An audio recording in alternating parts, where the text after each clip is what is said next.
I'm Julie Mason, so pleased to welcome back to the show Pete Buttigieg. He is the 19th Secretary of Transportation. You can follow him at Secretary Pete. Mr. Secretary, welcome back. Thank you. Pleased to be with you. How about that spectacle with Kevin McCarthy yesterday? What did you make of it? Oh, it was a good outcome that a government shutdown was prevented, but apparently that good outcome was punished by a fringe group of House Republicans to be in control. Look, we just want things to work. We want the government to be up and running, which is why it was so important to prevent a shutdown. And we need a functioning House of Representatives with a functioning Republican Party. It seems like they've got a lot to sort out among themselves. Our job is to keep delivering with the legislation that we do have. We have historic legislation and funding that we're working every day to get out to communities to fix roads and bridges and improve airports and all of the things that we came here to do. We're hopeful that, as the president said, we not go at another 11th hour adventure, but rather that Congress sorts this out, both getting a speaker and getting the government funded so that we're not in the same situation in November with Thanksgiving travel coming right up, wondering if the lights are going to still be on. Yeah, great point. And I never bought the argument that Democrats should have bailed out the speaker. The job of a majority, the first and most basic job of a House majority is to select a speaker. And we have done everything we can to work on a bipartisan basis, including the bipartisan vote to keep the government open, which again, it seems to be what Speaker McCarthy was being punished for by his own caucus, but also things like the bipartisan infrastructure law. We want to work across the aisle when possible to get things done, but what we can't do, of course, is embrace an extreme agenda. And if you look at the cuts that extreme House Republicans were pushing for, the reason that they threatened to shut down to try to get cuts, they are more extreme than I think even most Americans realize. A 30% cut like they were talking about in our department would mean that hundreds of air traffic control towers would have to be shut down. If we were trying to run at that level for the next year, that's what we would be looking at. Just to take one example, it would be cutting railroad safety inspections. America had learned nothing from the derailment that happened in East Palestine, Ohio. So we really have a choice, I think, between the difficult, hard negotiated bipartisan deal that House Republicans and the president reached earlier this year, which is what we're asking them to do, to live up to, or more extremism. And I just don't think most Americans are looking for any more extremism, any more chaos than we've already seen coming out of this House Republican conference. In transportation news, meanwhile, Mr. Secretary, you've had a look at the early estimates for traffic fatalities for 2023. Slight decrease. What does it mean? Well, we're a long way from where we're hoping to get to, but this is encouraging news. We saw traffic fatalities decline the fifth straight quarter. They're down about 3.3% from January to June of 2022. And that's very important, especially because we actually saw more travel happening. Vehicle miles were up, so we saw more miles, fewer fatalities. But we've got a long way to go to reverse the rise in roadway deaths that we've seen over the last decade. For some reason, roadway safety doesn't get as much attention as aviation safety or rail safety. We're proud of our aviation safety record. And I think it's fitting that even a close call can make national headlines. But we just don't have anywhere near that level of high public expectation on roadway deaths. And that's costly. Just in the last few days, there was a terrible truck crash with pneumonia. 5 people were killed, including 3 people who were in their home nearby. About a dozen were hospitalized. And this is something that if it happened in a railroad accident or a different kind of incident, I think the whole country would pay attention. But we have a strange kind of blind spot when it comes to roadway deaths because we're so used to it. Our goal as a department is to send the message that these are preventable, unacceptable, and avoidable, and to get to work avoiding them. All of us know somebody who's been killed in a car crash. It doesn't have to be that way. And this most recent data tells us we do have things nudging in the right direction, but a long way to go. And in your estimation, what is behind the decline? Because honestly, I don't think Americans are getting to be better drivers.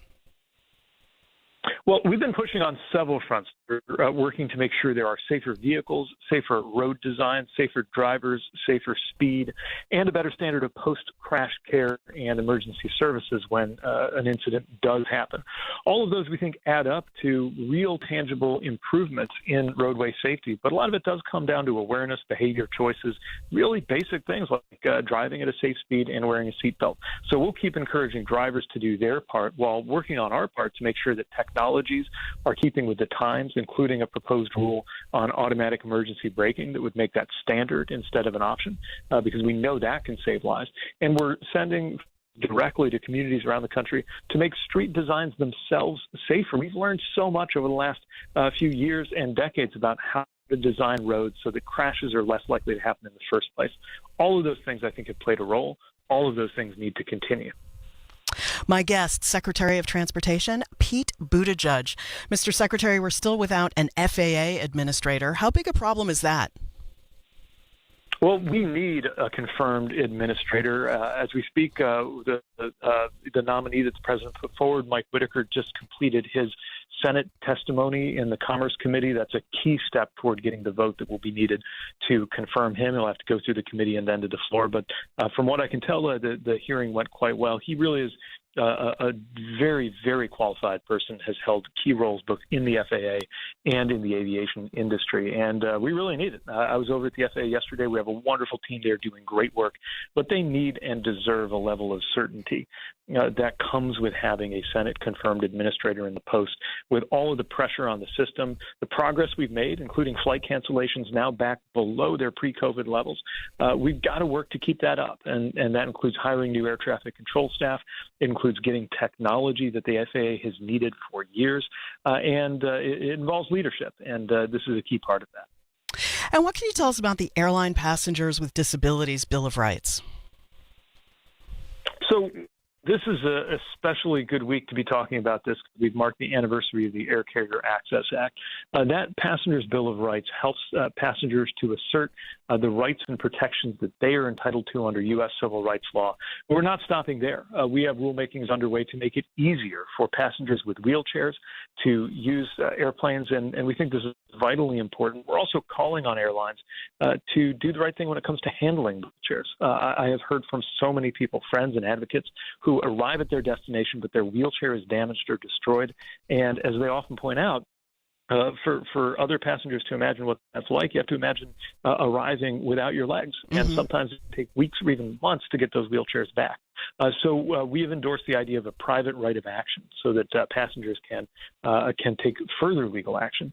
That is not yet possible. We'll have to work with Congress to get that done. But we want to make sure passengers know the rights they do already have. And that Passenger Bill of Rights, which you can get information about on our website, is something meant to empower the millions of Americans with disabilities who need and deserve to be able to travel with just as much dignity and ease as anybody else. Senator Duckworth has been quite active on this issue. Is she involved? She is a phenomenal leader and has led not only when it comes to aviation accessibility, but every form of transportation.